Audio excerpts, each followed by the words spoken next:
Hey guys, it's me Ellie. Welcome back to my YouTube channel. For today's video, I am going to be kind of talking about my 10 tips or like my 10 ways on how to feel happier and just kind of better after not really feeling yourself, or maybe you have a mental illness. If you have like anxiety or depression, I find that these 10 tips really do kind of help you kind of slowly migrate back to your happy, content self. So obviously these ways, unfortunately, they can't just make any rough situation time that you're going through instantly better, but they definitely help.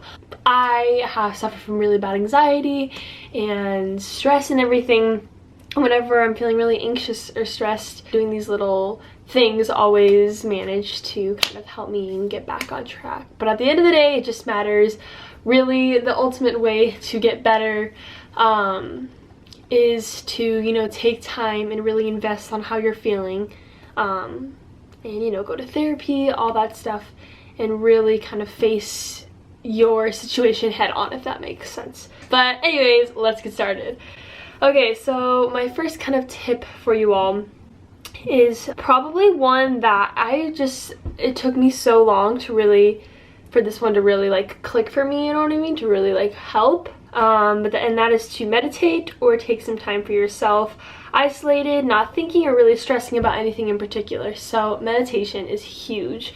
You can meditate literally anywhere as long as it's kind of like a nice quiet space. And I feel like when you hear like meditation, you think of like, oh, like having to subscribe to some monthly app like Headspace, or you think of like a 45-minute meditation and all zenny, like zenned out and super. No, it literally could be easy as you waking up in the morning, sitting on your floor and taking 5 minutes, no music, nothing, just breathing and thinking about how you're feeling, kind of noting your emotions and everything. It can be as easy as that. And I think a lot of us tend to kind of overdo or over-explain meditation. Anyone can do it anywhere, so I strongly suggest that you do that. I'm subscribed to Headspace, but honestly, I honestly never really like, Headspace is a meditation app, and I don't even use it that often anymore. I simply just wake up in the morning, look up some Spotify meditation music, and just breathe and think about my thoughts. Try not to like think of anything that may be stressing you out. Just kind of think about like, I don't know, how you're feeling like mentally and physically, and just being really mindful and just breathing in and out, count your breaths. I want to try and do a full-on guided meditation type thing with you guys that isn't like too difficult to comprehend, because I don't know, it's just sometimes hard for me to even meditate, especially like guided meditations. But I want to try and make one that's really easy and like easy to understand for most. So yeah, that's probably like my number one tip there. My second one is to exercise or lightly kind of jog. So exercise, you don't have to go full out buff 30-minute workout, you're sweating, you're tired. No, simply just get your adrenaline going. And so to do this, I really like to lightly kind of jog around the neighborhood or on the treadmill. Like whenever I get super anxious, you know, sitting there and just freaking out about it isn't gonna help, so I normally head down to the treadmill or go outside and simply run a mile super slow. You can even like do little increments, you can walk a little bit, as long as you're kind of getting going and getting your body active and moving. Even just walking, you don't have to run, just just like walking around your neighborhood, taking your pet for a walk, your dogs for a walk. It really just helps to kind of get moving, kind of distract you almost, get you kind of thinking of something else. My third little tip is to make a yummy and healthy meal, or like a smoothie, acai bowl, something like that. Like when you're baking or when you're cooking something, that automatically like you're not going to be thinking of the thought that makes you super anxious, or you're not going to be thinking of the scenario that made you super depressed or stressed or anything like that. It's almost like you're kind of migrating away from the negativity because you're focusing your attention on baking and, you know, making sure you don't burn your house down. But yeah, I always like to make a super fun, healthy meal and take a little picture of it. There's no shame in that. Like if you make a yummy smoothie or acai bowl, it just kind of really helps me also to feel like, even drinking kombucha just helps me feel cleaner. Any fun thing to take your mind off what's going on is great. Alright guys, so here is my little smoothie. This is what it looks like. Smoothies are really great. This is just rice milk, frozen strawberries, frozen bananas, and then I added a little bit of like chocolate pea protein. It's really, really good for you. I'm vegetarian, so protein is very, very crucial. That I get a lot in my diet. So yeah, just made, sometimes I'll add spinach, but super yummy. I would love to like do a little smoothie video for you guys in the future. Some of my favorite smoothies, acai bowls, stuff like that. So yeah. Number 4 is to call a friend or family member to just talk. This one really, really helps. Just talking it out. You don't even have, when I was going through a really tough time with my anxiety, I literally just kind of documented my journey just for me on this camera. And I just sat there and talked about how I was feeling. It got emotional. It got a little overwhelming, but it just felt so good just to get it out. It obviously won't make the situation any better, but it does immensely help in my opinion. I have always talked to my mom, my family about my anxiety, and it really does help even my friends, my teachers. So we all have that one person in our lives that we can just talk to. All right, number 5 is a positive self-talk. So for an example, if you're really kind of feeling super anxious and you're like in the midst of an anxiety attack, kind of repeats to yourself. Literally, you might think I'm crazy, but I do this. Repeat to yourself. I am not alone. I can do this. Life is crazy, but I am one strong human and I can get through this.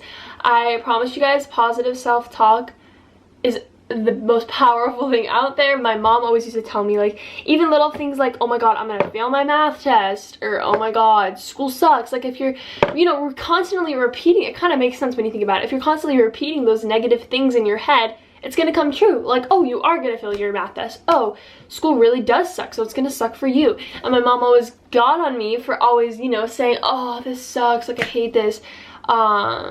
But if you really just kind of change your mindset, like catch yourself, that honestly will create such a more positive outlook on life for you. And once you keep repeating it, you'll believe it. Your brain will be like, okay, you're almost like tricking your brain. Number 6, if times are really tough, think of an obstacle you had to overcome, whether this be a recent hurdle or not. Compare what you're currently going through to that time. You overcame a difficult situation before during that time, so you can definitely do it again. So what I mean by this one is, let's say you're going through a really, really tough time, and try and think of an obstacle that you had to overcome, that you had to face, and kind of compare the two almost. Like, obviously, you know, it may not be as hard or maybe harder to overcome this specific obstacle, you know what I mean? But if you're just comparing it like, oh, I overcame one thing, I can sure as hell do it again.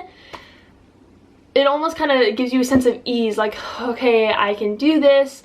I've done it before, I could do it again. Because when we go through anxiety and when we are just really down on ourselves, when we're depressed and stressed, it's so easy to lose that self-confidence because we almost feel so hopeless.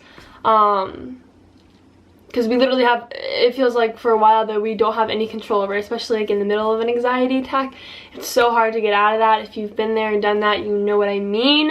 So it really just kind of helps to just compare the situations and be like, okay, I can do it again, kind of tying back to that positive self-talk. Number 7, write your thoughts down on a piece of paper or in a journal. Just writing your thoughts kind of goes to like, ties back to like talking to a family or friend member. Writing your thoughts down, how you're truly feeling, you're honestly solving what you're going through. You're really, that's like the first step. Once you acknowledge how you're feeling and you're writing it down, whether you're feeling anxious, stressed, super sad about anything, that is the first step in getting better, acknowledging how you're feeling. And that is really, it's hard, but that's how you're gonna face it head on. Because I feel like, at least for me with my anxiety, there's one barrier I was always chasing. And like I always kind of felt safe while I was chasing it because I never wanted to face it head on. But eventually the only way we're going to get better is to face it head on and to grow and to learn and realize everything is okay. Reading also helps too. It's a fun little way to kind of get distracted, I feel like. Number 8 is to yoga it out. So this ties back into the meditation point, but yoga is so good, guys.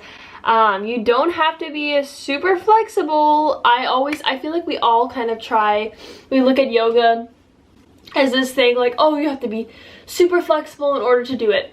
No, literally, when I was going through tough times, I would just do yoga, like super light stretches. It really kind of helps with being more mindful. And if you're someone who's not really good at meditation, like just sitting there, yoga is really cool because, you know, you're stretching and you're moving, you're getting your body moving.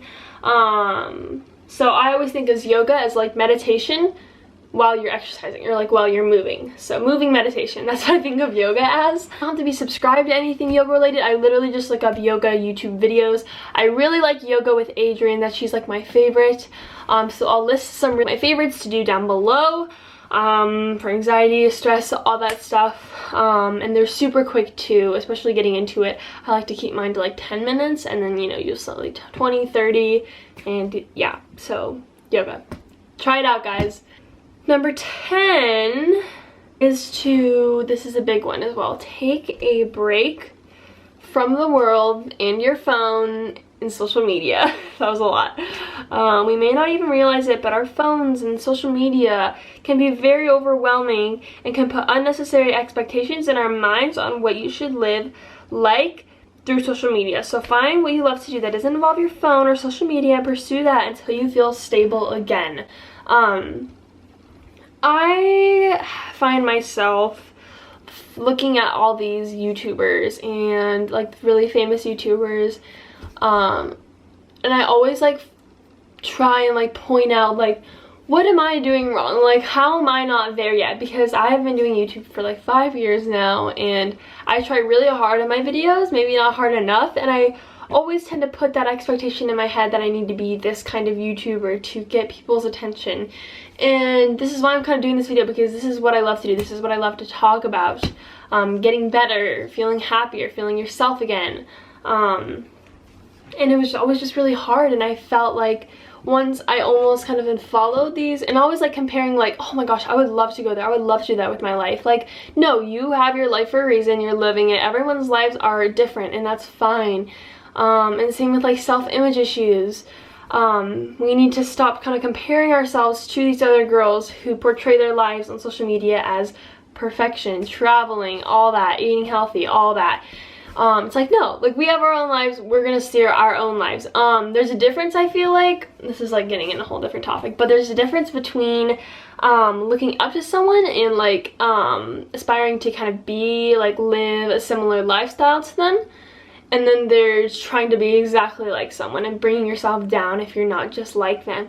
And it's really kind of hard to fall into, or it's really easy to fall into that, oh my god, I should be just like them in today's society. So it's important to just put our phones down.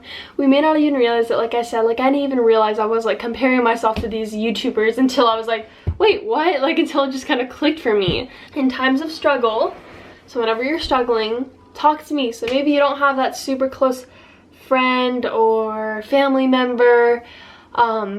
My DMs, here's my Instagram at ebells. My DMs are always open, so slide into them and talk to me. I am pretty well with like giving advice.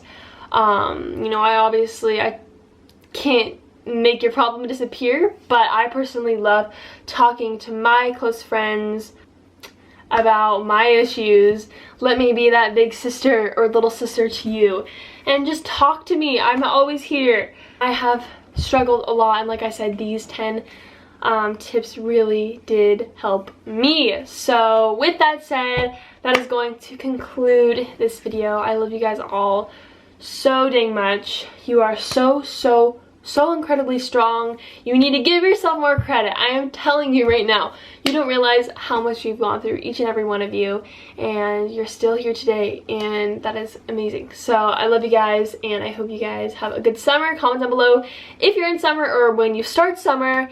I have some fun videos coming up. I'm gonna be traveling, so yeah, I love you guys, and